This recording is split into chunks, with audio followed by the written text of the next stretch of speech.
A few dark seeds, roasted, ground into powder, poured into a cup. They look ordinary, but those tiny beans terrified kings, toppled monopolies, funded empires, fueled revolutions, powered factories, and helped wake the modern world. Today, billions of people begin their morning with coffee. Almost none of them realize that this simple ritual changed the course of human history. This is the story of coffee. According to legend, it begins in the 9th century, in the highlands of Ethiopia, with a goat herder named Kaldi. One afternoon, he noticed something unusual.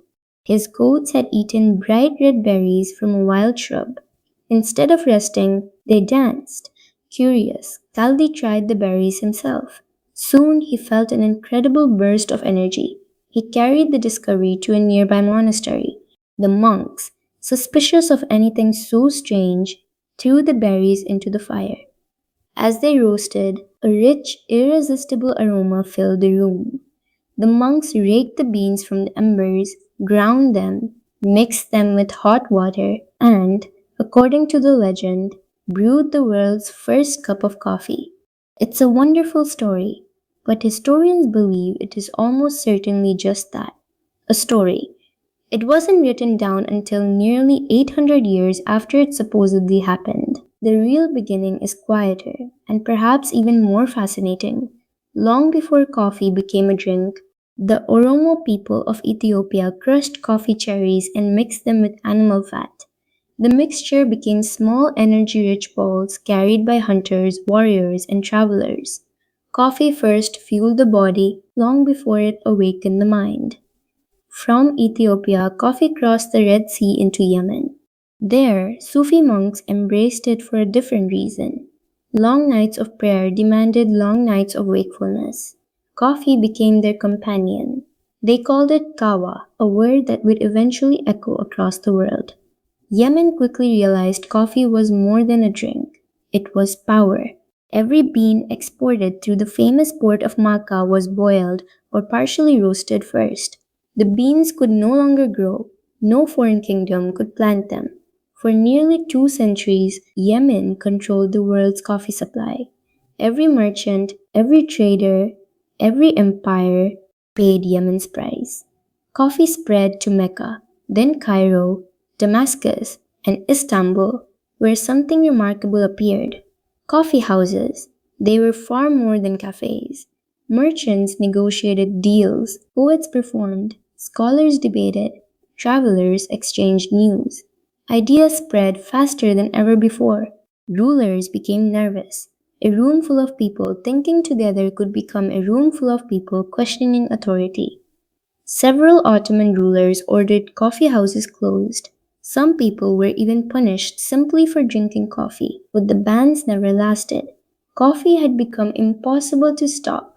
Eventually, the drink reached Europe, first Venice, then England, then France. Some Christians called it the devil's drink.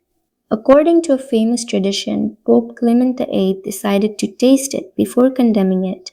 Instead of banning coffee, he supposedly loved it. Whether the story is entirely true or not, coffee soon spread across Europe. In England, a cup cost only a penny, but that penny bought something far more valuable than coffee: conversation, knowledge, opportunity.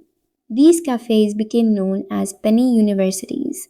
A merchant could sit beside a scientist, a sailor beside a philosopher, a writer beside a politician. Some of history's greatest ideas were born over steaming cups of coffee. Lloyd's Coffee House eventually became Lloyd's of London. Other coffee houses helped shape what became the London Stock Exchange. Historians have long linked these gathering places to the Enlightenment itself. Coffee didn't simply keep people awake, it encouraged them to think, to question, to invent, to challenge old ideas. It even replaced the beer many Europeans drank throughout the day. The age of reason was fueled one cup at a time. Meanwhile, Yemen's monopoly was beginning to crack. The Dutch wanted fertile coffee plants. Yemen refused, so Dutch traders quietly obtained living plants anyway. They carried them to the island of Java. There, coffee flourished. The monopoly was broken. Even today, millions of people still call a cup of coffee a cup of Java. From Java, coffee spread across European colonies. The French introduced it to the Caribbean. The Portuguese carried it to Brazil. Its story grew darker. Enormous plantations depended on enslaved labor. Coffee became one of the world's most valuable commodities. Empires grew richer. Millions suffered. By the 19th century, Brazil had become the world's largest coffee producer, a position it still holds today. Then came the Industrial Revolution. Factories demanded long hours, machines never slept. Workers needed something stronger than beer to stay alert. Coffee became the fuel of the modern workplace. It sharpened minds, increased productivity, and quietly helped build the industrial world. Today, more than 2 billion cups of coffee are enjoyed every single day. Behind every one of them lies a journey stretching across continents, from the forests of Ethiopia to the mountains of Yemen, from Ottoman coffee houses to London's penny universities, from Dutch smugglers to Brazilian plantations. Every cup carries a history few people ever taste.